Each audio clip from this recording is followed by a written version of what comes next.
Hello, so in this video we're going to have a look at DNA structure and protein synthesis. Reminder again, make sure your phones are off, there's no TV on or music in the background, and you've got your notebook or pen and paper to take notes.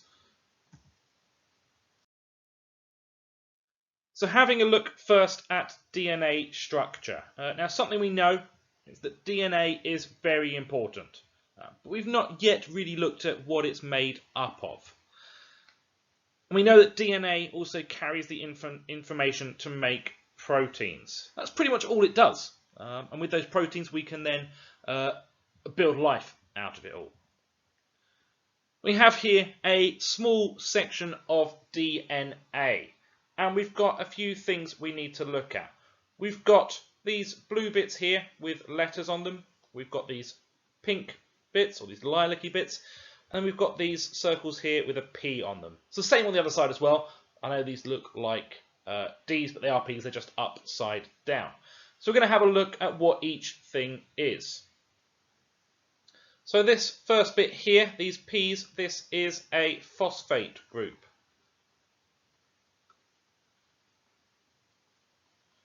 And it makes up part of the backbone of DNA, along with sugar.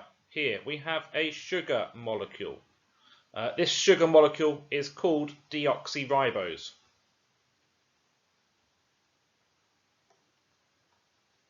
So where we get the name for DNA is deoxyribonucleic acid. It has that deoxyribose sugar in there.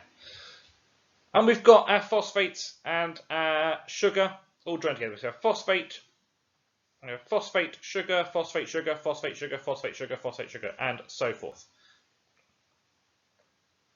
And these form the backbone of DNA. It's what it's all based on. And that's okay, but that is identical in every single organism that has DNA, so every single organism. We then have these blue bits here. And these blue bits here are called bases. They are nucleotide bases, and they are chemicals.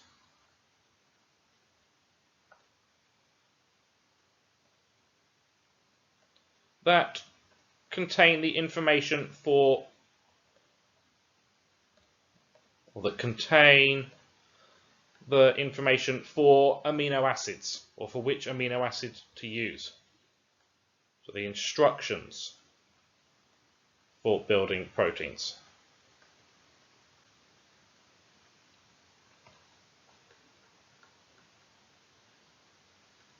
Now you might think that, oh, there must be loads of these all across the world in every single different creature.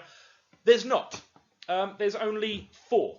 Well, there are 5 technically, but we're just going to focus on these 4. The other one we look at A level, and we look at RNA. But we've got these 4 bases. We have adenosine,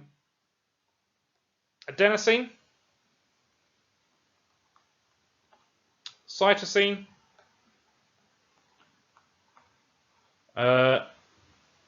guanine, and thymine. And we refer to them just by the letters. So we refer to them as A, T, C, and G. The important thing to be aware of is that they are complementary. So A pairs with T, and C always pairs with G. That's a terrible G there. Let's rub that G out and write it again.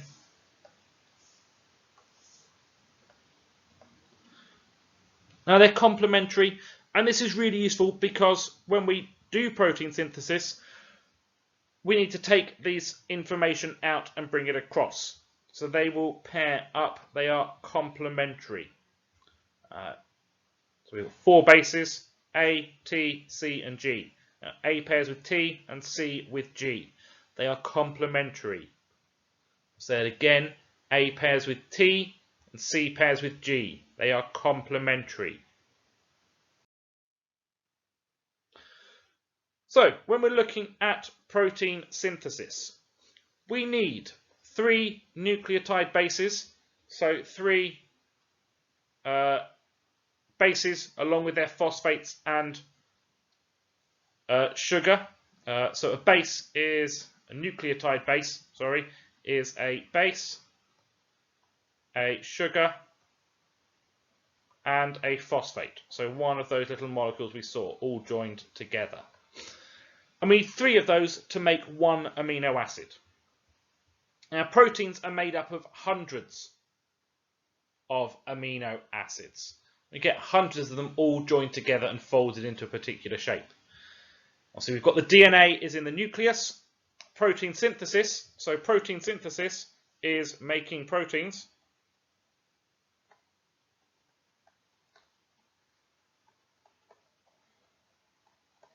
That occurs in the ribosomes, which are outside of the nucleus. If we have a quick look at a cell, we've got our nucleus here. We've then got our ribosomes all on our endoplasmic reticulum over here. We've got the nucleus here, and we've got the ribosomes here. Now, we can't take all of the DNA out of the nucleus, bring it to the ribosomes, and then put it all back in again, especially as some of our cells are making proteins an awful lot of the time. So there needs to be an easier way to do it. We're going to have a look at how that happens. Now, it is quite a lot of writing on this slide. I do apologise, but it's something that you do need to know. We'll try and go through it as well while we're doing it. So first off, we make a template of the gene that we need. So we have our DNA, and it splits open. So we can have A, G, C, T, T, A. We need to make a template of this. So we get one that comes along and we'll pair up with it. And it'll be the complementary bases. So A obviously always pairs with T. This is it's U, but we'll ignore that for the moment. But we'll make this template. So this will be our template. I'm just going to try and write template at a very weird angle. This is our template. This will now leave the nucleus. We'll draw our nucleus around there. It will leave the nucleus and go to the ribosomes in the cytoplasm. So we've now got our cytoplasm out here. And it will come to a ribosome.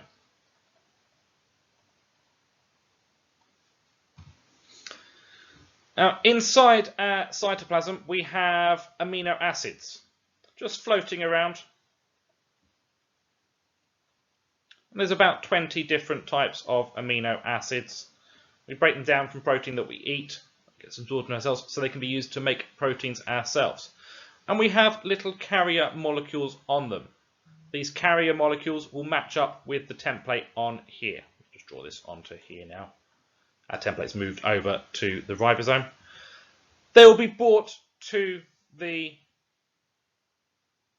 template and they will attach themselves in the correct order. So we'll just move down to here now.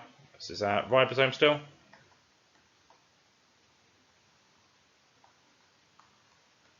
This is our template. And these are our amino acids joining on. So we have our amino acids all joining on. They'll join on together and they will bond to each other. It's chemical bonds. It's called a peptide bond. They will join to each other. Just label that peptide bond. So they will join to each other and they become a substrate. And we get one long chain of amino acids that will end up forming a specific protein. Now the carrier molecules, once they've delivered it, will go off and get more amino acids to bring them back, and they'll keep doing that until the template is completed. And so this template will be hundreds of amino acids long. So there's a lot of them. They'll be getting all the amino acids they can from the cytoplasm. Once this is all finished, our protein will detach from the carrier molecules.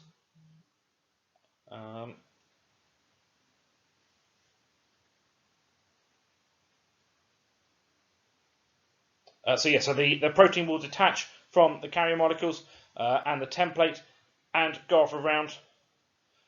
And we then have a long amino acid chain that is just there. So we've got one long amino acid chain at the moment.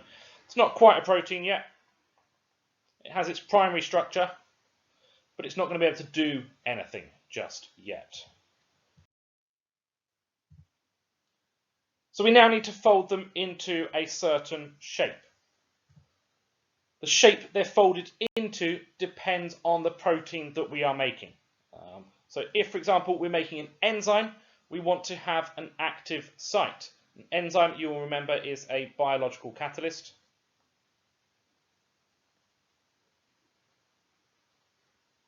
So it will speed up a reaction without being used up. And our enzymes have an active site. So the enzyme or the protein needs to be folded in a certain way to have this active site. If it's folded in the wrong way, and we've got a triangle shape, that's not going to work. It's not going to be effective as an enzyme. Now, some proteins are made into structural proteins. So, for example, if we're building muscles or part of our cell membranes, they'll be made into more fibrous shapes, so longer and thinner. And then other proteins all have a particular shape, such as hemoglobin, various hormones will all have a particular shape. They need to be folded into that exact shape. If they're folded into the wrong shape, they won't work. So we're now going to have a look at mutations. I know you're thinking, great, we're going to watch the X-Men films. Unfortunately, we're not. It's not that kind of mutations. Very sorry. We're going to find out what a mutation actually is, though. It's potentially more exciting. So a mutation is a change in the sequence of bases of DNA. That's all it is. It's a change in that DNA sequence. Now you might remember that those 4 bases that we have, A, T, C, and G, all end up coding for amino acids depending on the order they are put in. We change the order, we get a different amino acid. And that's what a mutation is. So if we change that sequence of bases, we'll have a different amino acid being used in that amino acid chain, which could result in a different protein being made or a different shape of protein. It's not necessarily always a bad thing. Mutation's not always bad. It could be advantageous as well. We could get an enzyme that works more efficiently. We could get a structural protein that is stronger. But we could also get one that doesn't work as well or is weaker, or a hormone that doesn't work. It can be advantageous or disadvantageous depending on what happens to the mutation. And we've got a few types of mutation there can be. We have addition, substitution, or deletion. So addition, a new base is added.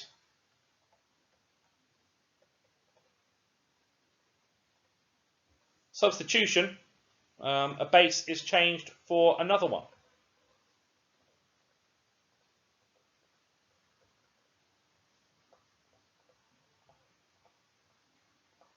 Or deletion, so deletion happens when a base is deleted. So we're removing a base from the sequence. They'll all have an effect on the sequence of bases. Now this mutations primarily happen during mitosis, so during that cell division,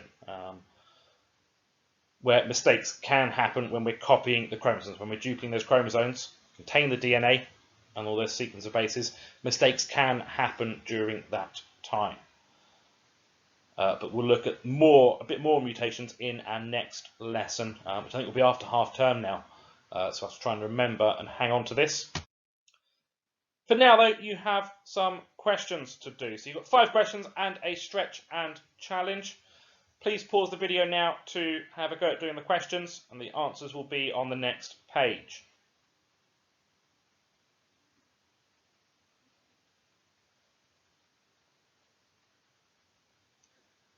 So you should now only be watching if you have completed these questions. The class OneNote does have them on as well if you want to complete them on there to keep a record of all your work. We're now going to reveal the answers for you. Apologies that it is quite small.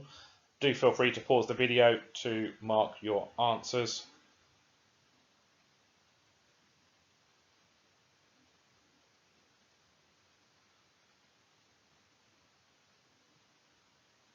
So thank you very much for watching this video. I hope it has been useful. And don't forget to subscribe to the channel and have a good rest of the day. Take care. Bye bye.